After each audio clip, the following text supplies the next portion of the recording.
வந்தவாசியில் திமுக நகர இளைஞரணி சார்பில் திராவிட மாடல் அரசின் 4 ஆண்டு சாதனை விளக்க தெருமுனை கூட்டம் நடைபெற்றது. ஏராளமானோர் பங்கேற்பு.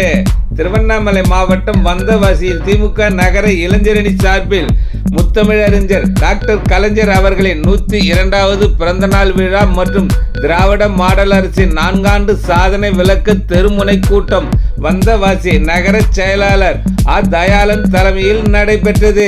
மாவட்ட இளைஞரணி துணை அமைப்பாளர்கள் படூர் வெங்கடேசன், நகர இளைஞரணி துணை அமைப்பாளர்கள் அப்துல் பாசிர், பல்சர் மணி, அப்துல் ஜபார், மணிகண்டன், ஒன்றிய இளைஞரணி துணை அமைப்பாளர்கள் காரம் முத்து, தினகரன், முருகன், வினோத், தியாகு ஆகியோர் முன்னிலை வகித்தனர். நகர இளைஞரணி அமைப்பாளர் கோமாதா சுரேஷ்குமார் அனைவரையும் வரவேற்று பேசினார்.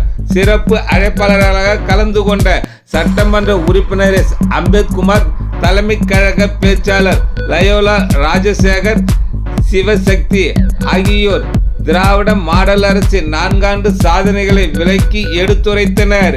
நிகழ்ச்சியில் நகராட்சி சேர்மன் எச். ஜலால், பொதுக்குழு உறுப்பினர் அப்சர் லியாக்கத் பாஷா, நகராட்சி துணை சேர்மன் அன்னை க. சீனிவாசன், திமுக நிர்வாகிகள் மணிகண்டன், அன்சாரி, குடியரசு, சி.பி. பாபு, ராஜா பாஷா, ஆதிமூலம், சையத் கரீப், நஸ்ரீம் ஆதிம், முன்னாள் சட்டமன்ற உறுப்பினர் பால ஆனந்தன், மாவட்ட அணி துணை அமைப்பாளர்கள் கிஷோர்குமார், ஷேக் சர்புதீன், பிடிஜி ஆறுமுகம், ரசூல், யுவராஜா, பாலசுந்தர், நகர மன்ற உறுப்பினர்கள் அன்பரசு, பிபிஜான், முகமது அலி, நாகூர் மீரான், ரிகானா, கரீம், மகேந்திரன் மற்றும் மாவட்ட ஒன்றிய இளைஞரணி அமைப்பாளர்கள் உட்பட பலரும் கலந்து கொண்டனர். முடிவில் லோகநாதன் நன்றி உரையாற்றினார்.